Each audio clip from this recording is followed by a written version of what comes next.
Okay, so it looks like someone's been doing a deep dive on the Buccaneers and Giants rivalry, huh? Yeah. I got to say, I always thought this matchup was pretty interesting. Yeah. It's not like, the biggest rivalry in the NFL or anything, Right. but there have been some really great games Oh, yeah. between these two teams. For sure. And you've really gone all in here. I see news articles, historical stats. Yeah. I even see some podcast titles in this research pile. I had to do a deep dive. I love it. I love it. And what's really interesting to me? So what's that? The Giants won the Super Bowl back in 2007. Right. But they actually beat the Buccaneers on the way to that championship. Yeah. So that's what I really want to dig into today. I mean, how does a team lose to the eventual Super Bowl champs Right. early in the playoffs and still end up winning it all? That's the question, isn't it? Yeah. So let's start with a little bit of a historical overview. Okay. Sounds good. These two teams, they first met way back in 1977. Yeah. That's right. Right after the Buccaneers joined the NFL. Yep. And since then, the Giants, they've kind of had the upper hand. They have. They've won 16 games. Yeah. To the Buccaneers 9 as of today, November 24th, 2024. As of today. So, but let's go back to that 2007 NFC wildcard game. Okay. You were saying this was kind of a pivotal moment for the Giants. Absolutely. I mean, on paper, it looks like just another win, Right. on their road to the Super Bowl. But it was way more than that. Okay. It was almost like a turning point in disguise. Oh, really? So think about it. The Giants were actually down Okay. going into the fourth quarter. Wow. 14-13. Okay. Their offense wasn't clicking, Right. and they barely pulled out the win. Yeah. But it actually exposed their weaknesses, and that was a good thing. Yeah. Because it forced them to adapt. Interesting. They realized they couldn't just rely on Eli Manning Right. to throw the ball all over the field, right? So Yeah. they doubled down on their running game and their defense. And that game essentially unleashed what became known as the earthquake defense, Oh, yeah. which became their signature I remember that. for the rest of their Super Bowl run. So a close win against the Buccaneers could have been the catalyst for their championship. It's one of those fascinating what-ifs Yeah? in sports. Would they have gone all the way if they hadn't faced that adversity Right. early in the playoffs? We'll never know. We'll never know. But that Bucs game definitely lit a fire under them. Yeah, for sure. Now, let's fast forward a little bit to a much more recent game. Right.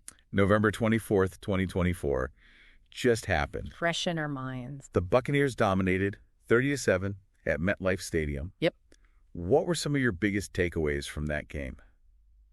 Honestly, it was such a relief to see Baker Mayfield finally deliver. Yeah. Remember, the Buccaneers were on a 4-game losing streak, They were. and the pressure was mounting for him to live up to the hype. Right. He didn't just manage the game, he took control. He did. 294 passing yards, that was great. It was... But it was the way he commanded the offense, Yeah. his decision-making, Uh-huh. that's what stood out to me. Absolutely. And I feel like this could be the game that gets Baker back on track.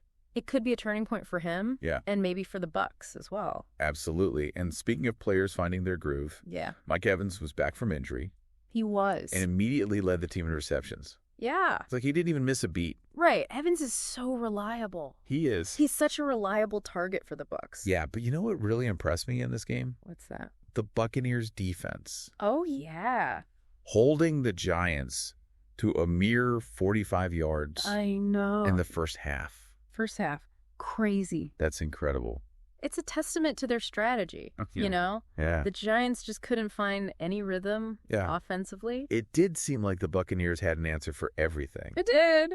The Giants tried, They did. and it wasn't a good day Not a good day. for Giants rookie quarterback Tommy DeVito. Yeah. It's tough, It to be a rookie quarterback, Yeah. especially in a rivalry game. For sure. But that's what makes these matchups so interesting. It does. You get to see how players respond under pressure. Right. How teams adapt and evolve. Okay, so we've talked about some specific games, We have. but let's zoom out a little bit. Okay. Why do you think these rivalries, even the ones that maybe aren't as historically intense, Right. capture our imaginations? What makes them so special? I think they're all part of the NFL's ongoing story. Okay. They create these compelling storylines. We see emerging talent, and they offer these moments of brilliance and heartbreak, and that just fuels the passion for the game. Absolutely. And you know what? I think about it. What's that? It's almost like each game is like a chapter in an ongoing saga. It is. And this deep dive that you've done, it's almost like you're adding a footnote to history. That's a great way to put it. Uncovering these hidden details and connections. Yeah, I love that. And all of us fans out there. Right. We're all constantly researching, analyzing, discussing these games. Oh, absolutely. We're all contributing to the legacy of these rivalries. We are. We are all a part of it. So my final thought for everyone listening out there. Okay, shoot. Both the Buccaneers and the Giants, they're in constant flux. They are. New players, coaching changes, the league itself is evolving. Always. What do you think the future holds for this rivalry?